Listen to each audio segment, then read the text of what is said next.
Hello and welcome to The Essential Reads. My name is Isaac and my goal is to bring to you a bunch of classic audiobooks in an easy and accessible way. We are continuing with Sense and Sensibility by Jane Austen, and this is Chapter 2.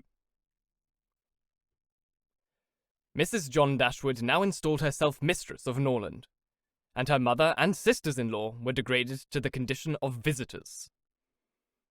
As such, however, they were treated by her with quiet civility, and by her husband with as much kindness as he could feel towards anybody beyond himself, his wife, and their child.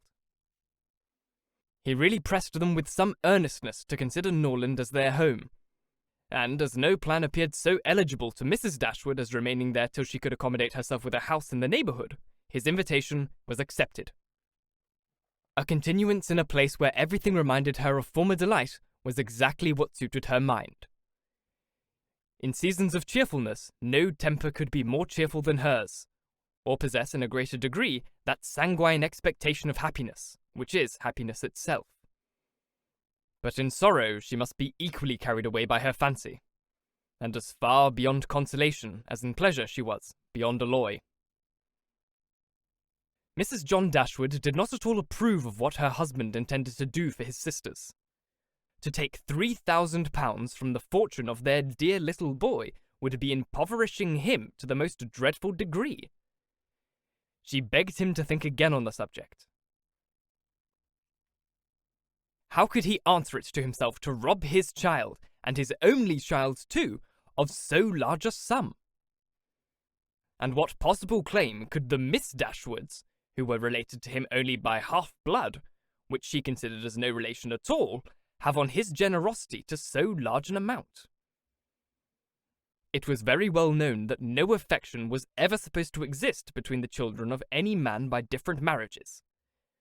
And why was he to ruin himself and their poor little Harry by giving away all his money to his half-sisters? "It was my father's last request to me," replied her husband, "that I should assist his widow and daughters." "He did not know what he was talking of, I dare say. 10 to 1, but he was light-headed at the time. Had he been in his right senses, he could not have thought of such a thing as begging you to give away half your fortune from your own child." "He did not stipulate for any particular sum, my dear Fanny. He only requested me, in general terms, to assist them, and make their situation more comfortable than it was in his power to do. Perhaps it would have been as well had he left it wholly to myself. He could hardly suppose I should neglect them. But as he required the promise, I could not do less than give it. At least I thought so at the time. The promise, therefore, was given, and must be performed. Something must be done for them whenever they leave Norland, and settle in a new home." "Well then, let something be done for them, but that something need not be £3,000. Consider," she added, "that when the money is once parted with, it never can return. Your sisters will marry, and it will be gone forever. If, indeed, it could ever be restored to our poor little boy." "Why, to be sure," said her husband very gravely, "that would make a great difference.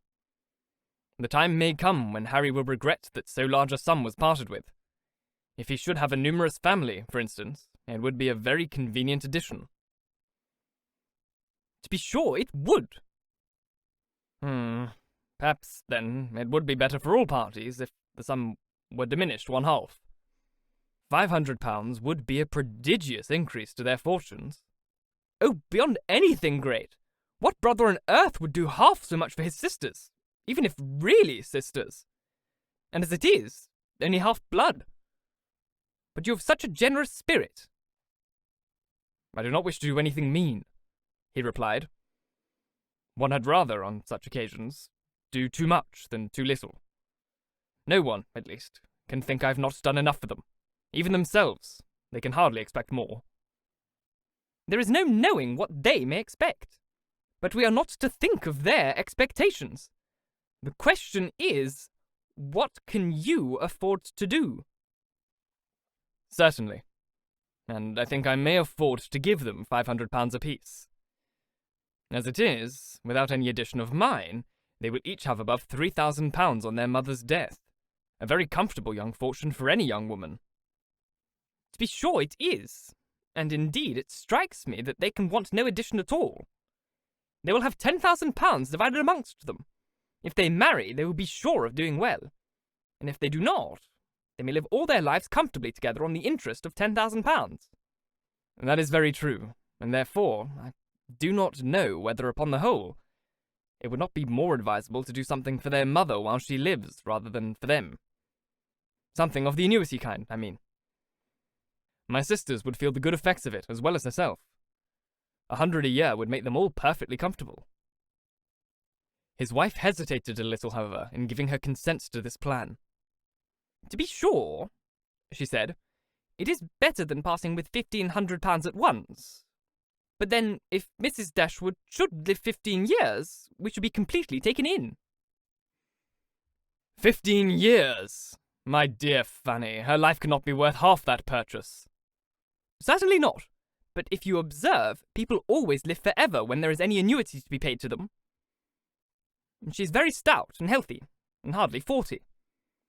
An annuity is a very serious business, and it comes over and over every year, and there is no getting rid of it. You are not aware of what you are doing. I have known of a great deal of trouble of annuities, for my mother was clogged with the payment of 3 to old superannuated servants by my father's will, and it is amazing how disagreeable she found it. Twice every year these annuities were to be paid, and then one of them was said to have died, and afterwards it turned out to be no such thing. My mother was quite sick of it. Her income was not her own, she said, with such perpetual claims on it. And it was the more unkind in my father, because otherwise the money would have been entirely at my mother's disposal without any restriction whatever. It has given me such an abhorrence of annuities that I am sure I would not pin myself down to the payment of one for all the world. It is certainly an unpleasant thing, replied Mr. Dashwood, to have those kinds of yearly drains on one's income. One's own fortune, as your mother justly says, is not one's own. To be tied down to the regular payment of such a sum on every rent day is by no means desirable. It takes away one's independence. Undoubtedly. And after all, you have no thanks for it. They think themselves secure. You do no more than what is expected, and it raises no gratitude at all. If I were you, whatever I did should not be done at my own discretion entirely. I would not bind myself to allow them anything yearly. It may be very inconvenient some years to spare £100 or even £50 from our own expenses. I believe that you are right, my love. It will be better that there should be no annuity in the case. Whatever I may give them occasionally would be of far greater assistance than a yearly allowance, because they would only enlarge their style of living if they felt sure of a larger income, and would not be the sixpence richer for it at the end of the year. It will certainly be much the best way.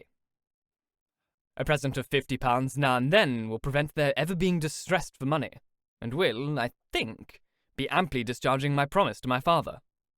To be sure it will.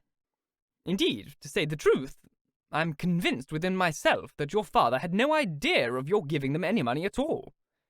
The assistance he thought of, I dare say, was only such as might be reasonably expected of you. For instance, such as looking out for a comfortable small house for them, helping them move their things, and sending them presents of fish and game and so forth whenever they are in season. I'll lay my life that he meant nothing further. Indeed, it would be very strange and unreasonable if he did. But do consider, my dear Mr. Dashwood, how excessively comfortable your mother-in-law and her daughters may live on the interest of £7,000, besides the £1,000 belonging to each of the girls, which brings them £50 a year apiece. And of course they will pay their mother for board out of it. Altogether they will have £500 a year amongst them. And what on earth can 4 women want for more than that? They will live so cheap. Their housekeeping will be nothing at all. They will have no carriage, no horses, and hardly any servants. They will keep no company and can have no expenses of any kind. Only conceive how comfortable they will be. £500 a year!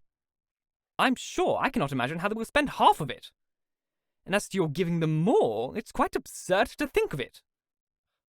They will be much more able to give you something. Upon my word, said Mr. Dashwood, I believe you are perfectly right. My father certainly could mean nothing more by his request to me than what you say. I clearly understand it now, and I will strictly fulfill my engagement by such acts of assistance and kindness to them as you have described. When my mother moves into another house, my services shall be readily given to accommodate her as far as I can. Some little presents of furniture, too, may be acceptable then. Certainly, returned Mrs. John Dashwood. But, however, one thing must be considered. When your father and mother moved to Norland, though the furniture of Standhill was sold, all the china, plate, and linen was saved, and is now left to your mother. Her house will, therefore, be almost completely fitted up as soon as she takes it. That is a material consideration, undoubtedly. A valuable legacy indeed. And yet some of the plate would have been a very pleasant addition to our own stock here. Yes, and the set of breakfast china is twice as handsome as what belongs to this house. A great deal too handsome, in my opinion, for any place they can ever afford to live in.